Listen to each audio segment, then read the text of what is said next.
जय हिंद मेरे प्यारे साथियों, मैं आपका दोस्त अनुराग त्रिपाठी।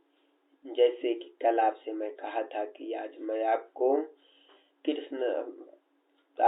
सगुण भक्ति का विधारा पढ़ाऊंगा। जैसे कि आप जानते हैं कि सगुण भक्ति काव्य धारा में कृष्ण भक्ति काव्य और राम भक्ति काव्य दो ही बड़े महत्वपूर्ण हैं। कृष्ण भक्ति काव्य धारा के प्रतिनिधि कवि हैं सूरदास जी।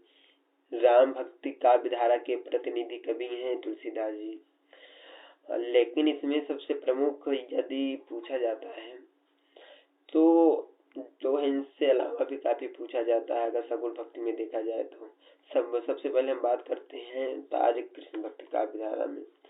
कृष्ण भक्ति का विकास हम आपको ज्यादा डीप में अंदर नहीं जाएंगे। प्रथम इसमें सबसे इम्पोर्टेंट क्या आता है कि ताष्ट्रछाप की स्थापना किसने की। ताष्ट्रछाप में कितने कवि हैं? वल्लभाचार्य जी के शिष्य इसमें से कौन कौन है? विट्ठलनाथ जी के शिष्य इसमें कौन कौन है? तो मैं आज आपको यही सबसे पहले बताना चाहूंगा। तो आप सबसे पहले थोड़ा जान लीजिए वल्लभाचार्य जी के बारे में। वल्लभाचार्य जी का जन्म हुआ था 1478 ईस्वी में इनका जन्म हुआ था। 1530 ईस्वी में इनकी मृत्यु हुई थी शुक्ल जी के अनुसार। जैसे कि मैंने आपको कल बताया था, अगर मैं शुक्ल जी कहूँ तो आप आचार्य रामचंद्र शुक्ल समझिएगा। और इनका सिद्धांत बहुत इम्पोर्टेंट है। ये पूछा जाता है कि शुद्ध द्वैतवाद का सिद्धांत किसने दिया है। तो इसमें इन्होंने बताया कि अद्वैतवाद को कैसे शुद्ध किया जाता है। ठीक है। और दूसरा इनसे क्या बनता है? वल्लभाचार्य की भक्ति पुष्ट मार्गी भक्ति कहलाई। तो आपसे एग्जाम में ये पूछा जाता है कि पुष्ट मार्गी कवि किसकी कहलाई। और जो है इनकी रचनाएं पूछा जाता है। इनकी रचनाएं जो है दो है, लेकिन पूछा जो जाता है मैं आपको वही बता रहा हूँ। पूछा जाता है उत्तर मीमांसा। फर्स्ट रचना भी पहले बता देता हूँ। फर्स्ट रचना पूर्व मीमांसा भाष्य। ठीक है, पूर्व मीमांसा भाष्य है। सेकंड रचना जो पूछी जाती है यही आप लोग याद कीजिएगा। सेकंड रचना है उत्तर मीमांसा भाष्य। ब्रह्म सूत्र भाष्य भी इसी को कहते हैं और इसी को आड़ू भाष्य भी कहते हैं। ठीक है।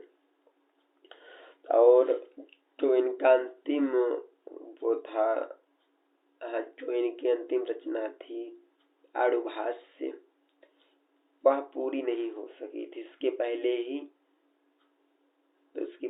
इनकी मृत्यु हो गई थी। तो तब इनके पुत्र विट्ठलनाथ जी तो उसको पूरा किए। ठीक है। तब विट्ठलनाथ जी का अगर मतलब अड़ुभाष से संबंधित आएगा तो अड़ुभाष के 1.5 अध्याय, यानी 1.5 अध्याय इन्होंने अड़ुभाष में और जोड़े, जिस कारण से इनकी भी रचना एक मानी गई है। जब वल्लभानाथ जी की मृत्यु हुई तो उसके बाद 1565 ईस्वी में गोवर्धन पर्वत पर बने श्रीनाथ जी के मंदिर में जो है पूजा हेतु 8 कवियों को जो है नियुक्त किए, जिनको अष्टछाप कहा गया। ये प्रश्न आपसे पहला ये बनेगा, अष्टछाप की स्थापना किसने की? तो आपका क्या उत्तर आएगा? आपका उत्तर आएगा विट्ठलनाथ जी। तो दूसरा प्रश्न इसमें बनेगा, दूसरा बनेगा अष्टछाप में कितने कवि थे? अष्ट के नाम से आपको पता है 8 कवि थे। ठीक है। आर्य कवि कौन कौन थे हम आपको जो है बता देते हैं। सुडो के 4 जो हम बताएंगे वो वल्लभाचार्य जी के शिष्य रहेंगे। फिर उसके बाद जो हम बताएंगे 4 कवि वो रहेंगे विट्ठलनाथ जी के द्वारा। ठीक है। फर्स्ट कवि है कुंभन दास, सूरदास, परमानंद दास और कृष्णदास। ये 4 कवि हैं जो फिर 5 कवि हैं क्षीर स्वामी, गोविंद स्वामी, नंददास, चतुर्भुज दास। देखो यह ट्रिक हमको कभी नहीं याद हुआ था और हमको भी अब भी नहीं याद है सीरियल से या किसी तरह पूछेंगे तो हाँ बस इतना समझता हूँ कि इतने कवि थे, बस इतना माइंड में बना कि हाँ ये कवि थे, लेकिन ये नहीं याद है कौन से कहाँ के हैं। तो इसके लिए हमारे सर ने मुझको एक ट्रिक बताया जो कि ट्रिक हमको बहुत अच्छी लगी। वो ट्रिक इनके 4 इनके मतलब 8 कवियों के एकदम शुरू से शुरू होते हैं। ये ट्रिक मैं आपको 2 भाग में बताऊंगा। फर्स्ट है शकपक। शकपक का आप याद कर लो, बहुत आसान है। शकपक में क्या आ जाएंगे, सभी वल्लभाचार्य के शिष्य आ जाएंगे। साथ से आ जाएंगे सूरदास, पास से आ जाएंगे सबसे हो जाएंगे सूरदास, का से कुंभन दास, पास से परमानंद दास, फिर का से कृष्णदास। फिर इसके बाद आप विट्ठलनाथ जी के कवियों को याद कर लीजिए। विट्ठलनाथ जी के कवि हैं क्षीर स्वामी, गोविंद स्वामी, नंददास, चतुर्भुज दास। तो आप क्या याद करें, छग चंद, छ से क्षीर स्वामी, छग गा से गीत स्वामी, गीत स्वामी कहो या गोविंद स्वामी कहो, ये भी कहीं कहीं आ जाता है। फिर चा से जो है चतुर्भुज दास, ना से नंददास। तो इस तरह आपका याद हो गया। ठीक है। अब सूरदास जी का जन्म 1478 ईस्वी में हुआ था सीही नामक ग्राम में, और जो है इनकी मृत्यु 1583 ईस्वी पारसौली ग्राम में हुई थी। ये पूछता है एक लाइन, बहुत बार पूछा भी गया है कि जब सूरदास जी जो है अपने समय के अंतिम अवस्था में थे, यानी जब इनकी मृत्यु होने वाली थी या मृत्यु हो रही थी, तब जो है वल्लभाचार्य जी के पुत्र विट्ठलनाथ जी जो स्वयं में भी एक गुरु थे, तो उन्होंने कहा पुष्टि मार्ग को जहाज जाते हैं, जाको जो कुछ लेन हो सो ले। यह पंक्ति परीक्षाओं में सीधे सीधे पूछ ली जाती है। सूरसागर तो आप लोग जानते हैं कि सूरदास जी से, लेकिन इसके अंदर से प्रश्न पूछते हैं। देखिए प्रश्न पूछने का तरीका बदल रहा है। पहले था इतना कंपटीशन नहीं था तो प्रश्न ऊपर पूछ लिया जाता था। थोड़ा आपको अंदर पढ़ना होगा। सूरदास से ये पूछा जाएगा कि यह कहाँ से लिया गया है। तो कहाँ से लिया गया आप क्या कहोगे, भागवत पुराण का 10वां स्कंद, भागवत पुराण के 10वां स्कंद। ठीक है। फिर ये भगवत पुराण का 10वां स्कंद इसका वो है, यह भगवत पुराण की तरफ 12 स्कंद में लिखा गया है। या जैसे उसका 10वां स्कंद है, इसमें जो है 12वां। इसमें कितने पद हैं, 4336 और 12 स्कंद है। ठीक।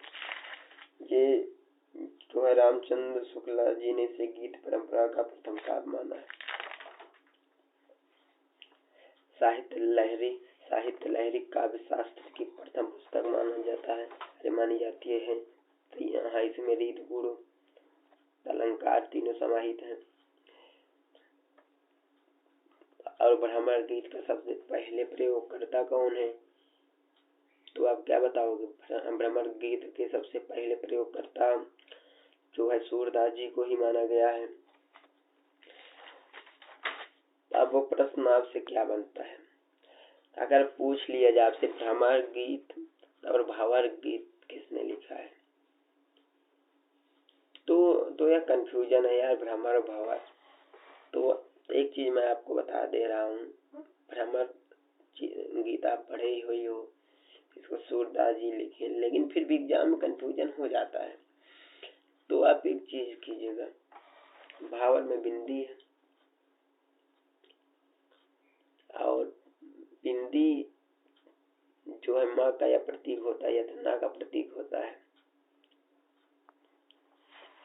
तो जब जब जो है आधा नाम जिसमें दिखे तो आप वही उत्तर पकड़ लो। हाँ जब भंवर गीत पूछेगा तो उसमें नंददास जी आएंगे। नंददास जी के में जो है आधा ना, बस इसको गणित के तरीके से पढ़ लेना चाहिए कभी कभी।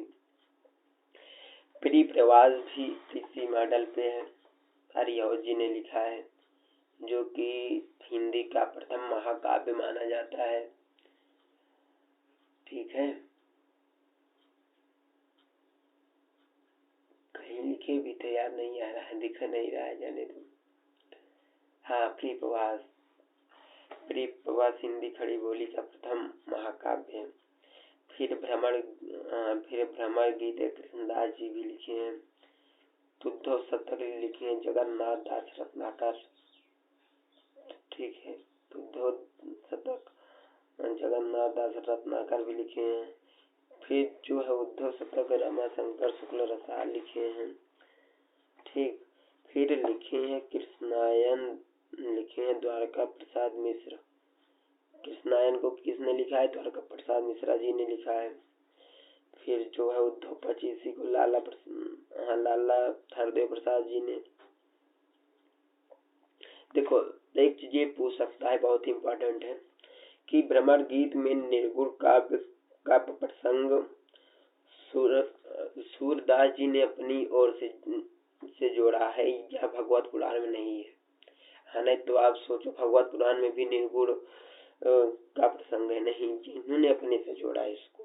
ये भी प्रश्न आपसे पूछा जा सकता है, क्योंकि जब क्वेश्चन का ट्रेंड बदल रहा है तो पूछने का तरीका भी तो उनका बदलेगा। चलिए ठीक है दोस्तों, इसी के साथ आपका बहुत बहुत धन्यवाद। मैं अपनी वाणी को विराम देता हूँ। जय हिंद, जय भारत।